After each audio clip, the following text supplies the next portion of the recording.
시장 참여자들, 특히 외국인들이 지금 알아주기 시작했다는 게 지금 시장에서 여러분들께서 얼마나 정부의 정책 자체에 대해서 신뢰도를 가지느냐 문제. AI와 반도체 타이밍이 다시 돌아오고 있다라고 보셔야 됩니다. 이게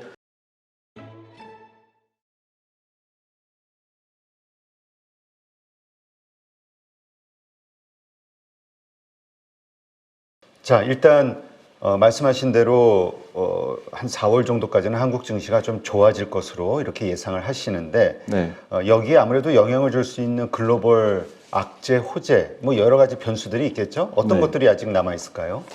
제가 보기에는 일단은 뭐 대통령을 위시해 가지고 이번에 우리 시장의 어떤 흔히 말해서 코리아 디스카운트죠. 이거를 이번 기회에 한번 어떤 빌미든 잡아서 제대로 한번 고쳐놓겠다, 아니면 개선해 놓겠다, 세계 글로벌 스탠다드 수준까지 기업의 가치, 즉 뭐 시가총액을 정상화시켜 놓겠다라고 하는, 제가 봐서는 지금 적어도 3, 4개월 동안 보여준 흐름은 이전과는 좀 다르다. 다른 쪽의 어떤 것과는 다르게 꾸준하게 밀고 나가는 것이 있다라는 걸 시장과 시장 참여자들, 특히 외국인들이 지금 알아주기 시작했다라는 게 가장 큰 어떤 투자의 포인트이자 변수라고 생각이 들고요. 이런 부분들 때문에 돈이 지금 개인들이 일부 수급적으로는 이탈이 되고 있지만 호시탐탐 지금 시장에 대해서 굉장히 우호적으로 보는 계층이나 그룹들이 생겨나고 있다고 생각합니다. 방금 말씀드렸지만 예탁금의 증가는 그걸로 증명이 되고 있다고 생각이 들고요. 그리고 하나 이제 관건이 되는 건 아까 보여드린 부분 중에서 푸틴의 그 우크라이나 전쟁과 관련된 부분들이 진짜 뭐 얼마 내로 이제 휴전 부분까지 갈 거냐, 이렇게 되면 그동안 지금 쑥 들어갔던 분야가 그 재건 분야 있거든요. 그렇죠. 그쪽이 갑자기 아마 다음 주에 부각이 지금 요 뉴스 하나만 갖고서는 물론 진이나 아니면 저러놓고 또 공격 세게 하는 거 아니야 이럴 수도 있는데, 어쨌든 본인 스스로가 지금 자발적으로 밝힌 부분이라서 사실 우크라이나 쪽은 뭐 탐탁치 않을 수도 있습니다.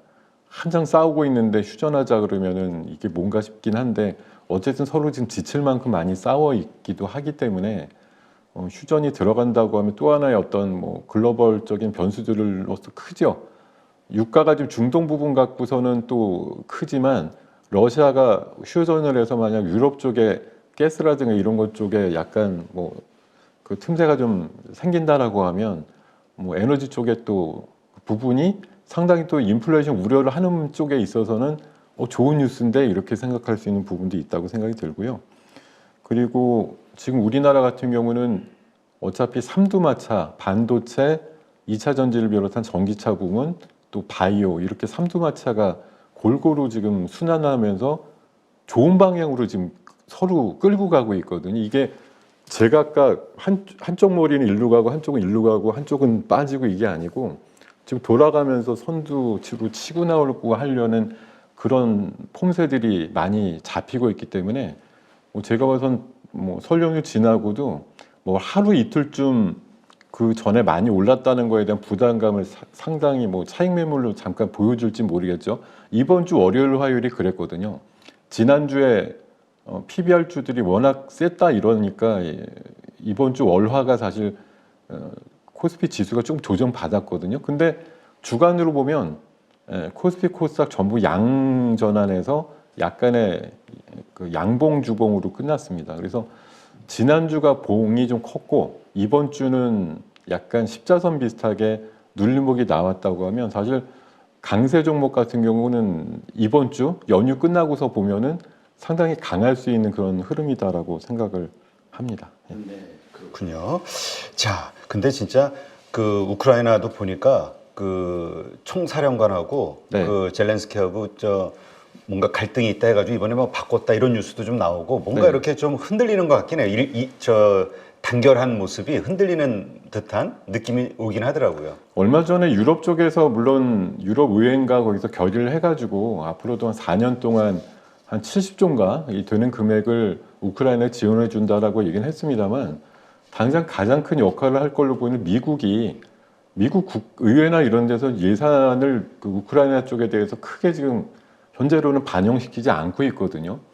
결국은 앞으로의 몇 달 이후가 상당히 공허해질 수도 있다는 것이고, 뭐 러시아가 뻐기군 있지만 또 그 나름대로의 또 고충이라든가 이런 부분도 크기 때문에 조금 자연 발생적으로 휴전 얘기가 나올 만한 상황이고, 뭐 강하게 가자는 쪽도 있겠고, 이만했으면 됐으니까 좀 쉬자라는 쪽도 있을 거고, 그게 좀 부딪히면서 그런 인사적인 어떤 충돌도 분명히 일어나고 있는 거라고 생각이 들어서, 뭐 중동 쪽도 마찬가지고 우크라이나도 마찬가지고, 제 생각에는 뭐 올해 아니라 그러면 아직도 기간이 너무 많이 남았지만요, 제 생각에 상반기 전에 두 분쟁들이 거의 마무리 국면 되지 않을까, 좀 그렇게 좀 조심스럽게 생각을 하고 네. 있습니다. 그렇게 된다고 하면 일단 글로벌 증시에는 또 글로벌 경제에는 큰 그 호재라고 봐야겠죠.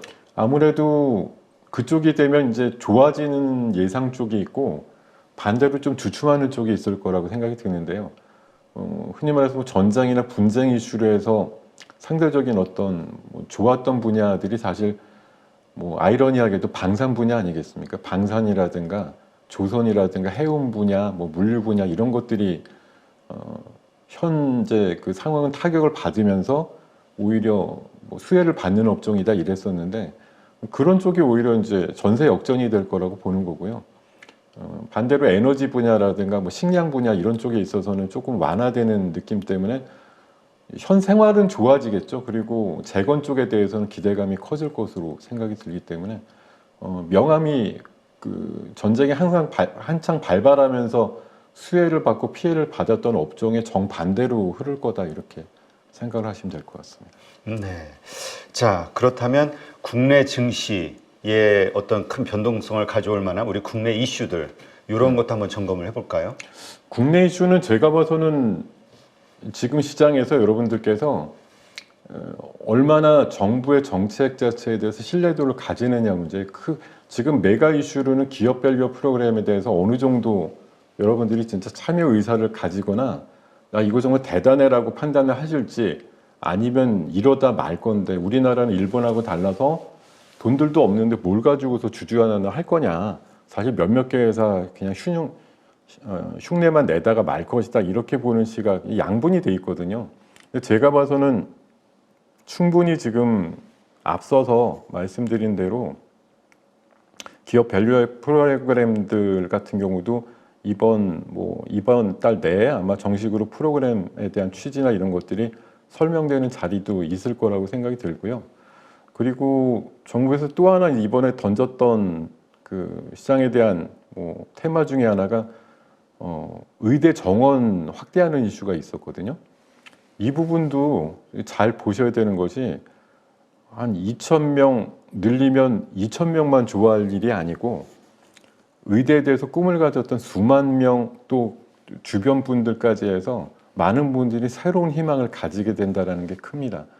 이거 그리고 일부 뭐 직능단체나 관계자분들, 물론 피해를 본다 생각해서 이제 반대를 하시는 분들의 여론도 있지만, 지금 어차피 정부나 입장에서는 여론을 따져봤을 때 절대 다수가 찬성하는 쪽의 어떤 흐름들을 쫓아갈 확률들이 높기 때문에, 국민의 여론을 얻고 국민들이 원하는 거야 이렇게 해서 하는 부분들을 굉장히 강조를 하실 거라고 생각이 들어서, 제가 방금 의대 정원 얘기를 드린 건 일부 교육주에 하나인 것은 아니고요.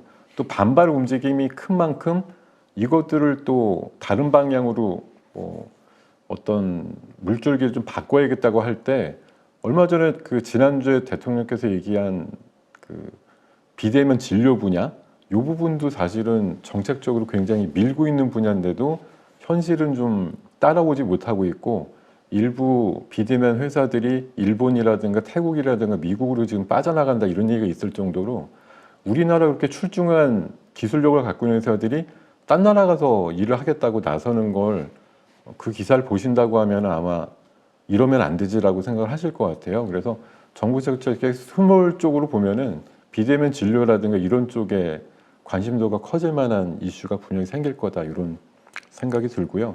그리고 이거는 어떤 사회적인 현상이라고 보는데, 2차 전지 쪽 관련해서 지금 흐름들이 굉장히 급박하게 바뀌는 주반을 봤는데요. 그게 사실 지난번에 1월 중하순 정도에 테슬라가 분기 실적 발표하고 그때가 이제 최저점의 절정의 그 파괴적인 심리가 이제 무너졌던 상황이었고, 그 뒤로는 회사들이 이제 올망졸망 주가들이 회복하고 있다가 지금 비경영적인 어떤 업무와는 좀 상관없는 영역이지만 액면 분할이라든지 또 코스피 이전이라든지 뭐 이런 이슈들을 발표하면서 어닝 시즌을 굉장히 잘 피하고 있다라는 거, 굉장히 실력이 늘었다라고 저는 생각하고 있는데, 이런 부분이 한 2, 3일 주가를 건드려 주니까, 근데 이게 개인들이 사서 올린 게 아니거든요. 호가들 보시고 수급 보시면 최근에 3, 4일 다 외국인 기관들이 에코프로들이나 포스코 그룹주들 이런 것들에 많이 좀 유입이 됐어요. 네. 이게 원래 3월 달뭐 중하순 생각했던 공매도 진짜로 상황은 지금부터다 이렇게 생각하셔도 좋을 것 같아요. 이게 어차피 최악의 이슈들이 지났기 때문에 뭐 업황이 바로 좋아져 이거 아닙니다. 사실 1분기 실적이 나오면 또 실망할 수가 있는데 1분기 실적은 어차피 4월 중순쯤 되어서 나오기 때문에 여러 가지 그 타이밍의 연결고리상 4월 중순 전하고 4월 중순 이후가 저는 다를 거라고 보는 거라서, 전까지는 어차피 지금의 뭐 신나게 한번 시장을 밀어붙여 보자 이런 어떤 힘이 넘치고도 넘칠 그런 장이 지금 임박해 있다. 지금은 아직 시작도 안 했다 이렇게 생각을 하고 있습니다. 지금 사실 그 2차 전지주들, 뭐 소재주들 포함해서 상승하는 것을 보면서 일단 그 배터리 셀 업체들의 그 실적 예상표를 보면은 네. 회사도 인정하는 게 1분기는 4분기보다도 더 안 좋을 거라고 다들 그러고 있잖아요. 네. 그러니까 분명히 업황은 지금 안 좋은 건데 네. 그런 기대감으로 이제 네. 좋아질 거라는 기대감으로 지금서부터 상승은 시작이 될 것이다라고 보시는 거군요. 저희들이 뭐 여기 나오시는 많은 분들도 비슷하게 예상하셨을 거예요. 1분기까지는 안 좋아 맞는데 주가라는 게 원래 6개월, 9개월 선행하지 않습니까? 그럼 1분기가 진짜 원래 이번 4분기 때 사실 많은 기업들이 빅베스라고 해서 손실을 과다 내지는 한꺼번에 계상해서 터뜨렸거든요. 그러니까 사실 전체 영업이익은 4분기보다 나빠지진 않을 겁니다. 그럴 수밖에 없어요. 그 재고 손실을 한꺼번에 반영을 했기 때문에 제 생각에는 연말부터 3월까지 떨어지는 뭐 리튬의 가격은 사실 미미할 거라고 생각들.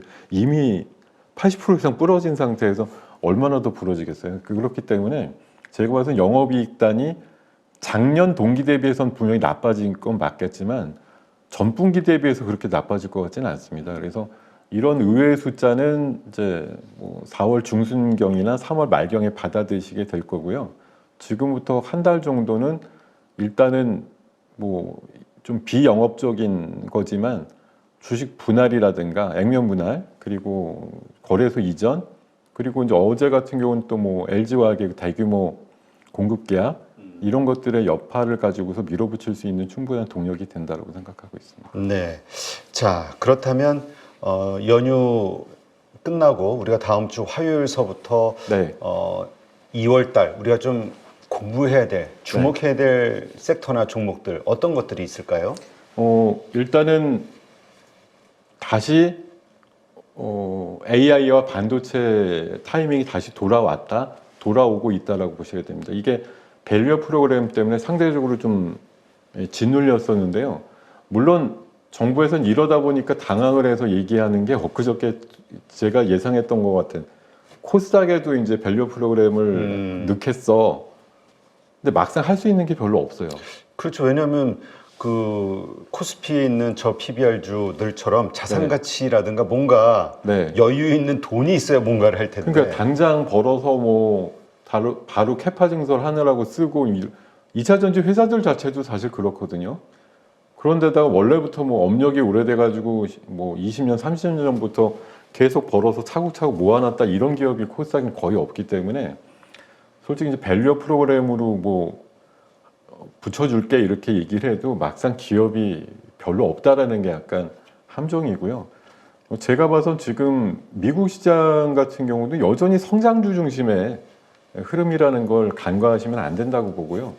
우리나라가 이게 밸류업은 밸류업대로 가는 거고, 그러니까 각자 투자가의 성향대로 지금 움직이는 시장이 앞으로 열릴 거고, 앞서서도 제가 밸런스 게임이라고 말씀드렸는데 한쪽이 무너지거나 이런 게 아니라는 거죠. 그리고 일본도 계속 제가 기준 삼아서 말씀을 올리고 있습니다만 저PBR주만 올라간 게 아니고 고PBR주들도 같이 올라갔다.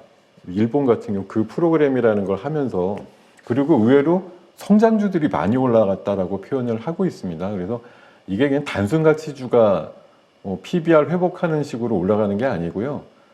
성장주들도 일본에서 실제 프라임이라고 하는 그 시장에 있는 성장주들도 많이 올랐다라고 얘기를 하고 있기 때문에 잘 들여다보면 우리나라 성장주가 최근에 한 1, 2주 조정을 받은 게 오히려 약이 될 수 있다라고 생각을 하고요. 그리고 우리나라가 어쨌든 AI나 AI 반도체 쪽에 특히 있어갖고 특화되어 있는 그런 기대값들 갖고 있는 회사들이 많기 때문에 지금 그림 한번 보시면은 제가 몇 주째 보여드리면서 이제 조금씩 종목을 바꾸기도 하고 보강도 하고 있는데요. 네. 온디바이스 쪽도 물론이지만 어제 HBM 쪽으로 다시 이제 화라산이 붙었죠. 한미반도체 이수페타시스 원래 종목으로 돌아온 거고 CXL 쪽에 저 네오셈도 어제 한 12% 이상 올랐습니다. 그리고 칩넷은 중국에서 지금 저가형 반도체를 칩넷 방식으로 엮어가지고 고성능으로 만들겠다라고 하는 칩넷 기술에 지금 완전히 사활을 걸었다라는 뉴스가 어제 나온 바가 있는데 3S라든가 네페스도 잘 보셔야 돼요. 그리고 AMD 같은 경우도 저는 에이징랜드나 테크인 같은 종목 있습니다만 이제 다음 주 바로 화요일 날 열리면 저 메커스라든가 가온칩스 같은 ARM하고 관련성이 큰 종목들이 아마 미리부터 움직이지 않을까 그런 생각 갖고 있고요. 그리고 마찬가지로 비전 프로에 대해서 지금 말들이 많습니다. 실제 써보니까 별론데 이런 분들도 있는데 어제 모건 스탠리랑 뱅크 오브 아메리카 두 군데에서 공이 이 폼팩터가 미래 애플의 수익을 엄청나게 가져다 줄 것이다 이런 보고서가 공이 나왔거든요. 그래서 제가 봐선 비전 프로 어차피 올해는 50만 대 정도 갖고서 만드는 거에 좀 한정이 되겠으나 앞으로 10년 내로는 엄청나게 큰 시장이 열릴 거다라고 보셔야 될 것 같고요. 그리고 로봇도 아까 그 레인보우의 어떤 조기 인수설 이런 거 나오면서 한번 움직였는데 어쨌든 뉴 삼성을 표방하는 어떤 삼성의 어떤 상황에서는 로봇이라든가 또 XR 기기, 메타버스, 또 6G 이런 쪽에 관심이 커질 거라고 생각이 들고 K-웹툰도 안 갈 것 같지만 또 갑니다. 네이버 웹툰이 흑자를 냈기 때문에 올해 상장할 수 있는 기준을 맞췄다 그래요. 그래서 그 네이버나 카카오의 웹툰이 일본, 미국에서 우월한 지위를 가지고 있는 부분도 그렇고 매출단이 1조 이상씩 나오는 그런 그림이라서 특히 네이버 웹툰의 미국 상장 이슈에 좀 주목하셨으면 좋겠고 저런 비전 프로라든가 또 하반기에 나오는 삼성의 XR 기기라든가 AR 글래스 같은 것들이 만들 메타버스 시장에 대한 부분도 분명히 관심을 가지셔야 되는 분야라고 판단이 들기 때문에 저런 고화질 기술을 갖고 있는 포바이퍼라든가 또 메타버스의 가장 또 선도주자 중에 하나로 보이는 자이언트 스택 같은 종목도 갖고 가셔야 된다고 생각이 듭니다. 또 한 가지는 제가 지금 이거 어느 분께서 어느 리포트에서 이제 주장한 바를 제가 그냥 따왔는데요. 일본의 밸류업 방법론을 우리나라 그 시장에다 적용을 해서 봤을 때 우리나라 기업 중에 그래도 잘 갈 수 있는 것들을 저렇게 또 업종별로 세세하게 해 놓으셨더라고요. 이거 정지화면으로 한번 체크하셔가지고 저 안에서만 놓으시면 되지 않을까요? 저는 당분간은 글씨가 좀 짧아서 안 보이실 수가 있는데 이게 아마 DB금융투자의 그 최근 리포트에 나온 내용이니까 해당 홈페이지 가서 보시거나 이러면은 충분히 획득하실 수 있는 자료거든요. 이 안에 거의 80% 이상의 답은 있다고 생각하고 있습니다. 분야들이 좀 다양하지만요. 네. 좀 취합을 해보면 이거 사실 지난주에 제가 얘네가 저 PBR 어떤 개념의 대장입니다. 여기서 크게 벗어날 이유도 없고 그랬는데 사실 일주일 사이에 제가 몇 면을 봤는데 거의 다 신고가 났습니다. 또 일주일 사이에. 그래서 저 은행주에 2개 종목, 증권주에 2개, 보험주에 2개 저것들이 가장 선두권이고요. 자동차, 현대차, 기아, 또 서현이와 지난주 제가 서현이와라든가 서현그룹이 실적 대비해서 퍼도 한 2배 정도밖에 안 나온 이번 주 중에 실적 발표하면서 서현이 장중 상한가까지도 가는 면들이 있었거든요. 그리고 우신 시스템 같은 경우는 안전벨트 관련된 쪽인데 한 4, 5년 동안 수주를 거의 2조 정도 받아놨습니다. 그래서 앞으로 매출단도 굉장히 늘어날 수 있는 저 PBR 종목으로 보셔도 좋을 것 같고요. 지주회사군도 뭐 여전히 신고가 종목들이 지금 계속 속출되고 있고, 개별 회사 중에 조금 업력이 오래된 회사들이 대부분 쌓아놓고 있는 유보율이나 이런 것들이 크기 때문에 저 PBR 주들이면서도 실적 좋은 녀석들, 이번 주에 세방전지라든가 뭐 아시아제지 신고가 나는 모습, 앞으로도 저런 종목들이 또 눌렸다가 또 가고 이런 그림의 가장 선두권 종목일 가능성이 높다, 이렇게 판단하고 있습니다. 네, 알겠습니다. 말씀하신 대로 이러한 종목들을 좀 공부해서 이 안에서만 놀아도 충분히 돈 벌 확률이 높아진다. 이렇게 확률은 높고, 뭐 제가 사실 무슨 누굴 홍보하거나 이래서 이러기 위해서 나온 건 아닙니다. 근데 뭐 당연히 의심을 하고 보시는 게 증권시장에는 무조건 맞다고 생각하는데, 지금은 약간의 의심을 거두시고 앞으로 한 2달 정도 남짓은 정말 열심히 참여해가지고 이번 한 2달 안에 뭔가 일가를 이뤄야겠다, 이런 좀 큰 기대를 이번 연휴 사이에 차분하게 좀 다짐도 하시고, 또 뭐 제 방송 말고도 다른 것도 많이 섭렵하셔가지고 하실 수 있는 준비를 다음 주 초까지는 마치신 다음에 요일당 다음 주에 시작하면은 더 이상 망설일 시간도 없는 것 같아요. 제가 이번 2달 정도를 놓치시게 되면은 다음 기회에 잡기 굉장히 어렵다고 생각합니다. 네, 알겠습니다. 잘 참고하시기 바랍니다.